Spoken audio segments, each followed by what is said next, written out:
बहुत सारी बातें पूर्व के वक्ताओं ने कही। मनोज भाई ने संविधान के बारे में सब कुछ बताया।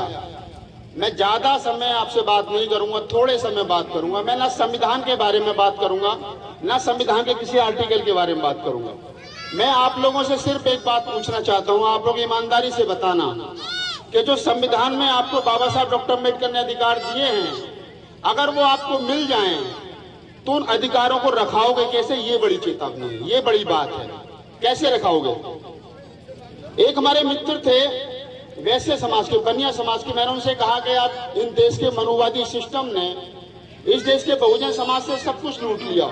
धर्म के नाम पर, मजहब के नाम पर तरह तरह के ढोंग बना करके हमारी संपत्ति, हमारा स्वाभिमान सब कुछ लूट लिया। उस मेरे बनिया समाज के दोस्त ने मुझसे बात कही कि जो पिछले 4000 साल में, 3000 साल में जो हम पे आरोप लगाते हो, वो जो हमने आपसे लिया है वो हम आपको वापस करने को तैयार हैं। हमें कुछ नहीं चाहिए। बस एक काम करना, जहां आप रहते हो, जिस कॉलोनी में आपके लोग रहते हैं, वहां एक दारू का ठेका खोल देना, उसका मालिक मुझे बता देना। तो 3000 साल में मैंने आपसे लिया, मैं 5 महीने में, 1 साल में आपसे वापस ले लूंगा दारू के बहाने। ये समाज की समस्या है, इस पर बात होनी चाहिए। समाज की समस्या ये है कि अगर सपोज करो आपने बड़ी कोठी बना ली, आपकी नौकरी लग गई, आपने संविधान को पढ़ा, अपने अधिकारों को पढ़ा, पढ़ने के बाद में आप शिक्षित हो गए। बाबा साहब का पहला नारा शिक्षित बनिए, संगठित रहिए, संघर्ष करिए।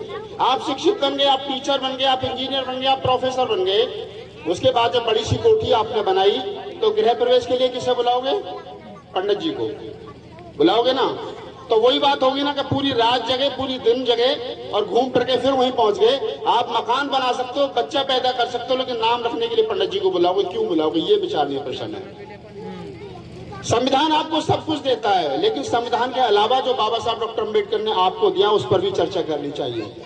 और वो चर्चा ये, अभी हम और सुजीत भाई बात कर रहे थे कि बाबा साहब डॉक्टर अम्बेडकर ने एक संविधान बनाया जिस पर देश को चलना है, और बाबा साहब अम्बेडकर ने दूसरा संविधान बनाया जिस पर हमें और आपको चलना है, जिसे कहते हैं बुद्ध और उनका धम्म।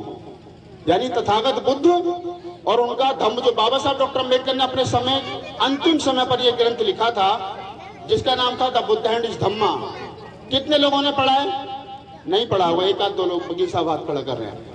जब तक हम बाबा साहब डॉक्टर अम्बेडकर की उस किताब को नहीं पढ़ेंगे, हुबर सूतराज को नहीं पढ़ेंगे, अछूत कौन और कैसे, वो नहीं पढ़ेंगे, बाबा साहब डॉक्टर अम्बेडकर ने जो आपको जीने के लिए बहुत सारे रास्ते बताए, उनको नहीं पढ़ोगे, तब तक बात बनने वाली है नहीं। संविधान देश के लिए है, लेकिन बाबा साहब का आंदोलन आपके लिए है। बाबा साहब के आंदोलन को समझिए, संविधान को पढ़िए, और संविधान ने जो आपको दिया है उसको कैसे रखा सकते हैं, इसके लिए बाबा साहब डॉक्टर अम्बेडकर ने आपको बुद्ध का धम्म दिया है। अभी जितनी माताएं बहनें यहाँ बैठी हैं, आधी से ज्यादा करवा चौथ का व्रत रखती हैं, आधी से ज्यादा अहोई आठे का व्रत रखती हैं, आधी से ज्यादा आज भी कब बुधवार को लोहड़ियां घर पे न जाएगी वकील साहब, क्यों न जाएगी बताओ? कहना कि पहली बात चली आ रही है। कौन सी चली आ रही है? कौन सी किताब में लिखी थी? ये जो रूढ़ बात, आधी से ज्यादा हमारे समाज की कवारी लड़कियां सोमवार का व्रत रखती हैं। क्यों रखती हैं? अच्छा पति मिलेगा। कौन देगा अच्छा पति? भोले देगा। भोले के यहाँ कैसे पति बनते हैं? शराबी, भांग पीने वाले, सांप गले में लटकाने वाले। ऐसा पति चाहिए तुम्हें? नहीं चाहिए ना। कैसा चाहिए? बाबा साहब डॉक्टर अम्बेडकर जैसा, कोट पैंट टाई वाला। अगर बाबा साहब जैसा पति चाहिए तो बाबा साहब के लिए शिक्षित होना पड़ेगा, बाबा साहब को पढ़ना पड़ेगा। और अगर भोले की यहाँ मांगने जाओगे तो फिर शराबी मिलेगा, बाद में 100 नंबर पर फोन करोगे कि हमें ऐसा पति मिला। भोले से मत मांगना। दारू की दुकान पे दारू मिलती है और परचून की दुकान पे देसी घी मिलता है। अगर आपको घी चाहिए तो परचून की दुकान पे मिलेगा, और दारू चाहिए तो ठेके पे मिलेगी। तय आपने करना है कि क्या चाहिए आपको। एक बात मैं और आप लोगों के साथ साझा करना चाहता हूँ। समाज के अंदर बड़ी कुरीतियां हैं। हम लोग एक दिन जय भीम जय भीम जय भीम का नारा लगा लें, एक दिन बाजी साहब सुबह से मैं बड़ा अम्बेडकर करवा दूं, मैं तो जय भीम के अलावा कुछ करता ही नहीं। घर में जाकर के देखो भाई साहब, सबके घर में दिवाली मनती है, सबके घर में रक्षाबंधन बनता है, सबके घर में गोला खिलाए जाते हैं भैया दोस्त के दिन, सारे काम होते हैं। बिना पंडित जी के पूछे कोई काम नहीं होता। मैं बैठा हूँ तुम्हारे सामने खड़ा हूँ, मेरी उम्र लगभग 40 साल हो गई, 16 साल मेरी शादी हो गई, मेरी पत्नी ने आज तक करवा चौथ के व्रत रखा। तुम्हारे सामने खड़ा हूँ, बढ़िया हूँ, हष्ट पुष्ट, कोई दिक्कत नहीं है। ये जो सिस्टम है ये तोड़ना पड़ेगा आपको। क्यों आडंबर के चक्कर में पड़ो? बाबा साहब डॉक्टर अम्बेडकर की जो लड़ाई है वो इस देश में मनुवाद के खिलाफ लड़ाई है। बाबा साहब डॉक्टर अम्बेडकर की जो लड़ाई है वो इस देश से मनुवाद को खदेड़ करके और बुद्धवाद को स्थापित करने की लड़ाई है। ये लड़ाई एक दिन में नहीं होगी। बाबा साहब डॉक्टर अम्बेडकर जब बौद्ध धर्म की दीक्षा ले रहे थे 14 अक्टूबर 1956 को नागपुर में, तो एक दिन पहले वो वकील साहब होटल में बैठे थे। तो नानक चंद रत्तू जो बाबा साहब के पिए थे, तो बाबा साहब ने नानक चंद रत्तू को कहा कि एक पेज और एक पेन लेकर के आओ। नानक चंद रत्तू गए, एक डायरी और एक पेन लेकर के आए। तो बाबा साहब डॉक्टर अम्बेडकर ने उसमें 22 प्रतिज्ञाएं लिखी, और वो 22 प्रतिज्ञा जब बाबा साहब डॉक्टर अम्बेडकर लिख रहे थे तो नानक चंद रत्तू ने कहा कि बाबा साहब इनकी क्या जरूरत है। तो बाबा साहब ने कहा था कि मेरा समाज बड़ा भोला है, मैं इनको बुद्ध का धम्म दे दूंगा, लेकिन कल को पंडित जी आकर के इनसे कहेगा कि बुद्ध भी तो विष्णु के अवतार थे, अर्थात ये भी हिंदू थे, ये फिर इनके घर में जाकर के कर्म कांड करवाएगा। तो बाबा साहब ने आपको 22 प्रतिज्ञाएं दी, उन 22 प्रतिज्ञा को पढ़ना, नहीं पढ़ो तो मैं अभी यहाँ पर एक बार बताऊंगा, और सब कसम खाना कि इन 22 प्रतिज्ञाओं के अलावा कोई कर्म कांड हमको नहीं करना है। बाबा साहब डॉक्टर विश्व के सबसे ज्यादा बुद्धिमान आदमी, ऐसा व्यक्ति जिसको अमेरिका ये कहता हो, जब बाबा साहब की 125वीं जयंती पर उनकी स्टेचू कोलंबिया विश्वविद्यालय के मेन गेट पर लगाई गई, तो उसके नीचे लिखा गया सिंबल ऑफ नॉलेज, ज्ञान का प्रतीक है। हम लोगों ने ज्ञान के प्रतीक कौन बना रखे? अपने अपने घरों में जाना, सबके घर में किसी की काली की मूर्ति लगी होगी, किसी की भोले की लगी होगी, राम की लगी होगी, कृष्ण की लगी होगी। तुम्हारी कौन सी रिश्तेदारी थी राम कृष्ण से और रहीम से? बताओ ना, लोड़ा हो अहीर के भूखों मरे चमार, तुम्हारी कौन सी रिश्तेदारी थी? जन्माष्टमी पे तुम व्रत रखते हो, बाबा साहब की जयंती पर तुम्हारे घर में पूड़ियां नहीं बनती, बाबा साहब की जयंती पर तुम्हारे घर में खीर नहीं बनती, लेकिन जन्माष्टमी पर जरूर नहीं। पता नहीं, मैं आज तक नहीं समझ पाया कृष्ण जी से कौन सी रिश्तेदारी थी, मैं आज तक नहीं समझ पाया रामनवमी क्यों मनती है, मैं आज तक नहीं मना पाया कितने जन्मदिन मनते हैं हिंदू देवी देवताओं को, तुम्हारी कौन सी रिश्तेदारी थी? क्यों मनाते हो उनके जन्मदिन? जन्मदिन मनाना बुद्ध का मनाओ, कबीर का मनाओ, नानक का मनाओ, रैदास का मनाओ, फूले का मनाओ, क्यों नहीं मनाते?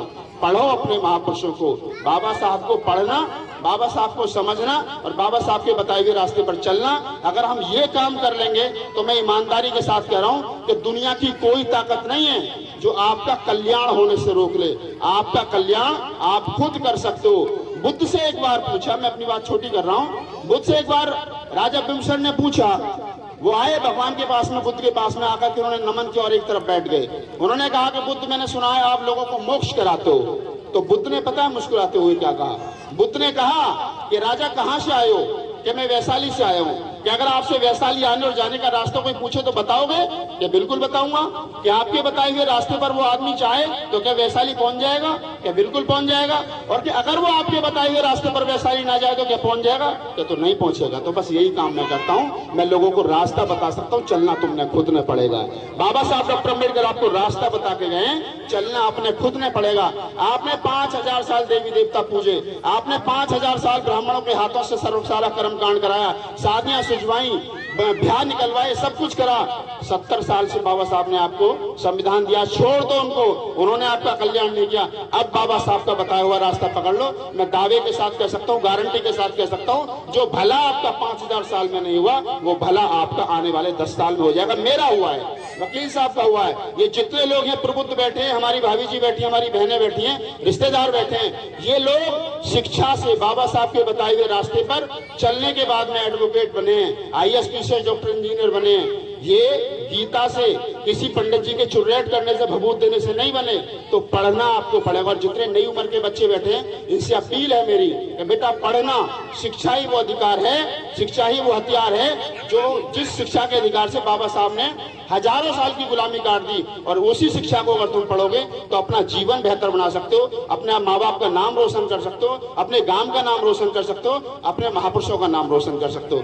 तो एक बार मैं चाहूंगा कि वो बाबा साहब की 22 प्रतिज्ञाएं आप लोगों को सुना दूं और आप उन 22 प्रतिज्ञाओं को लें और कसम खाएं कि आज के बाद हम 22 प्रतिज्ञाओं के विरुद्ध कोई काम नहीं करेंगे। तो एक बार 22 प्रतिज्ञा हम लोग सब, मैं यहाँ आया हूँ तो सोच रहा हूँ कि आप लोगों को देकर के जाऊं, ताकि आप लोग इन फ्यूचर कोई ऐसा काम ना करें जिससे कि जब भी आप काम करें, जैसा देखा ना आपने मोबाइल में वायरस आ जाता है, तो उसको वायरस को निकालने के लिए हम लोग क्या करते हैं? एंटीवायरस डालते हैं। तो बाबा साहब डॉक्टर अम्बेडकर ने बौद्ध धर्म में वायरस ना आ जाए इसके लिए एंटीवायरस के लिए 22 प्रतिज्ञा दी। एक बार खड़े हो जाओ सब लोग, जहाँ बैठो सब, जितने छोटे बड़े बच्चे सब खड़े हो जाओ और एक बार सीधा हाथ करो। हम कसम खाते हैं आज के बाद कोई ऐसा काम नहीं करेंगे। बोलिए, मैं ब्रह्मा विष्णु और महेश, मैं कोई विश्वास नहीं करूंगा और ना ही उनको कभी ईश्वर मानूंगा। मैं राम कृष्ण और जो भगवान हैं या भगवान के अवतार बताए जाते हैं, मैं इनमें कोई आस्था नहीं रखूंगा और ना ही कभी इनकी पूजा करूंगा। मैं गौरी गणपति और हिंदुओं के अन्य देवी देवताओं में आस्था नहीं रखूंगा और ना ही कभी इनकी पूजा करूंगा। मैं भगवान ने अवतार लिया इस बात में विश्वास नहीं करूंगा। मैं यह नहीं मानता कि और ना ही मानूंगा कि भगवान बुद्ध विष्णु के अवतार थे। मैं इस प्रकार के प्रचार को झूठा प्रचार मानता हूं। मैं कभी श्राद्ध नहीं करूंगा और ना ही कभी पिंडदान करूंगा। मैं बुद्ध के सिद्धांतों और उपदेशों का उल्लंघन करने वाले तरीकों से कार्य नहीं करूंगा। मैं ब्राह्मणों द्वारा निष्पादित होने वाले किसी भी समारोह को स्वीकार नहीं करूंगा। मैं मनुष्य की समानता में विश्वास करता हूं। मैं समानता स्थापित करने का प्रयास करूंगा। मैं बुद्ध के अष्टांगिक मार्ग का अनुसरण करूंगा। मैं बुद्ध द्वारा निर्धारित परमिताओं का पालन करूंगा। मैं सभी जीवित प्राणियों के प्रति दया और प्यार भारी दयालुता रखूंगा तथा उनकी रक्षा करूंगा। मैं चोरी नहीं करूंगा। मैं झूठ नहीं बोलूंगा। मैं कामुक पाप नहीं करूंगा। मैं शराब नहीं पीऊंगा। मैं ड्रग्स जैसे मादक पदार्थों का सेवन नहीं करूंगा। मैं महान अष्टांगिक मार्ग के पालन का प्रयास करूंगा एवं सहानुभूति और प्यार भरी दयालुता दैनिक मैं अभ्यास करूंगा। मैं हिंदू धर्म का त्याग करता हूं और जो मानवता के लिए हानिकारक है, उन्नति और मानवता के विकास में बाधक है, क्योंकि यह असमानता पर आधारित है और स्वयं धर्म के रूप में बौद्ध धर्म को अपनाता हूं। मैं दृढ़ता के साथ यह विश्वास करता हूं कि बुद्ध का धम्म ही सच्चा धम्म है। मुझे विश्वास है कि मैं फिर से जन्म ले रहा हूं। मैं गंभीरता दृढ़ता के साथ घोषित करता हूं कि मैं इसके पूर्व जिस धर्म में था उसके बाद अपने जीवन का बुद्ध के सिद्धांतों व शिक्षाओं के अनुसार धम्म का मार्गदर्शन करूंगा। धन्यवाद। अब आप जितने लोग बैठ जाओ, सब लोग, बहुत बहुत साधुवाद। आप जितने लोग हो जो कसम आपने खाई है यहाँ, ये मेरी कसम नहीं है, ये बाबा साहब डॉक्टर अम्बेडकर ने आपको दी थी। और ईमानदारी के साथ जितनी हमारी माताएं बहन और हमारे बुजुर्ग बैठे हैं, वो इसको आगे बढ़ाना और अपील करना सबसे कि हम जो 22 प्रतिज्ञाएं आज करिए उसके विरुद्ध कोई काम नहीं करेंगे, क्योंकि यही बुद्ध का सिद्धांत है। यही बाबा साहब डॉक्टर अम्बेडकर ने आपको सत्य मार्ग दिया है, सद्धम्म बुद्ध का दिया है। तो मैं ज्यादा कुछ ना कहते हुए, मुझे उम्मीद है मैं पहली बार इस प्रकार के किसी प्रोग्राम में बोल रहा हूँ और आप लोग मेरी बात को भली भांति समझ चुके होंगे। बाबा साहब को पढ़िए, बाबा साहब को समझिए। जब आप पढ़ेंगे, जब समझेंगे बाबा साहब की, मैं वकील साहब से कहूंगा कि वकील साहब छोटी छोटी बाबा साहब की जीवनी लोगों को ला करके दो ताकि ये पढ़े, और जब आप पढ़ोगे तो समझोगे कि इस देश में, इस विश्व में आपका देवता कोई भी बाबा साहब डॉक्टर अम्बेडकर से बड़ा ना तो था, ना है और ना होने वाला है कोई दुनिया में। मैं अपनी बात को विराम देता हूँ। आप लोगों ने मुझे सुना, इसके लिए बहुत बहुत धन्यवाद, बहुत बहुत साधुवाद। मैं पुनः अमर सिंह जी और उनकी तमाम टीम को धन्यवाद देता हूँ कि उन्होंने इतना अच्छा